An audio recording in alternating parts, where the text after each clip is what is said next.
ये कहानी है भक्तों के प्रिय संकट मोचन महावीर हनुमान की।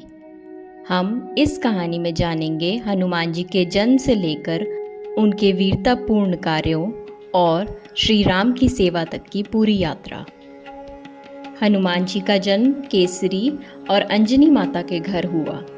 अंजनी माता शिव जी की परम भक्त थी और पुत्र प्राप्ति के लिए घोर तपस्या कर रही थी। उनकी तपस्या से प्रसन्न होकर शिवजी ने उन्हें वरदान दिया कि वे स्वयं उनके पुत्र के रूप में जन्म लेंगे। जब राजा दशरथ ने पुत्रेष्टि यज्ञ किया तब अग्निदेव ने उन्हें खीर दी। वह खीर तीनों रानियों में बंट गई, लेकिन एक भाग वायु देवता के आशीर्वाद से अंजनी माता के हाथों में आ गया। उस खीर को ग्रहण करने से हनुमान जी का जन्म हुआ, इसलिए उन्हें पवन पुत्र भी कहा जाता है। हनुमान जी बचपन से ही अत्यंत चंचल और बलशाली थे। एक दिन जब उन्होंने आकाश में लाल गुलाबी सूरज को देखा तो उन्हें वह एक बड़ा मीठा फल लगा। वे उछलकर सूर्य की ओर दौड़े और उसे निगल लिया। इससे पूरे संसार में अंधकार छा गया। देवताओं में हड़कंप मच गया। इंद्रदेव ने अपने वज्र से हनुमान जी पर प्रहार किया, जिससे वे मूर्छित होकर गिर पड़े।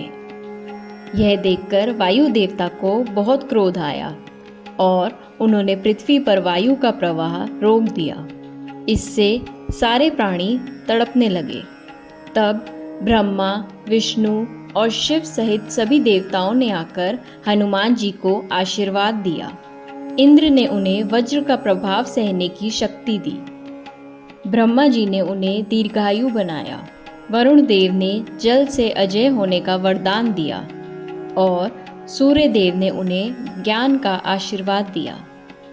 बाल्यकाल में हनुमान जी बहुत शरारती थे। वे ऋषियों के आश्रमों में जाकर उनकी तपस्या भंग कर देते थे। ऋषियों ने तंग आकर उन्हें श्राप दिया कि वे अपनी शक्तियां भूल जाएंगे और जब कोई उनकी याद दिलाएगा तभी उन्हें अपनी शक्तियों का भान होगा। जब श्री राम और लक्ष्मण जी सीता जी को ढूंढते हुए ऋष्यमुख पर्वत पर पहुंचे तो उनकी भेंट हनुमान जी से हुई। हनुमान जी ने अपना रूप बदलकर ब्राह्मण के वेश में उनसे प्रश्न किए। उनकी बातें सुनकर वे समझ गए कि यही विष्णु जी के अवतार श्री राम हैं। वे तुरंत अपने असली रूप में आकर श्री राम के चरणों में गिर पड़े और बोले, प्रभु, मैं आपका सेवक हूँ, कृपया मुझे भी अपनी सेवा का अवसर दें। श्री राम ने प्रेम पूर्वक उन्हें गले लगाया। हनुमान जी ने श्री राम और सुग्रीव की मित्रता करवाई और बाली का वध करवाया। जब वानर सेना को पता चला कि माता सीता लंका में हैं, तो समुद्र पार करने का प्रश्न उठा। जामवंत ने हनुमान जी को उनकी भूली हुई शक्तियां याद दिलाई। जैसे ही हनुमान जी को अपनी शक्तियों का ज्ञान हुआ, वे विशालकाय हो गए और हनुमान जी ने एक ही छलांग में समुद्र पार कर लिया। लंका में वे विभीषण से मिले और सीता माता को अशोक वाटिका में खोज निकाला। उन्होंने माता सीता को श्री राम की मुद्रिका दी और उन्हें धीरज बंधाया। हनुमान जी जब अशोक वाटिका में उत्पात मचा रहे थे तो रावण ने उन्हें पकड़ने का आदेश दिया। मेघनाद ने ब्रह्मास्त्र से हनुमान जी को बांध लिया, लेकिन वे इसे केवल श्री ब्रह्मा का सम्मान देने के लिए बंधे रहे। रावण ने उनकी पूंछ में आग लगवा दी। हनुमान जी ने अपनी पूंछ को लंबी कर लिया और पूरी लंका में आग लगा दी। इसके बाद वे समुद्र पार कर श्री राम के पास लौटे और माता सीता का संदेश दिया।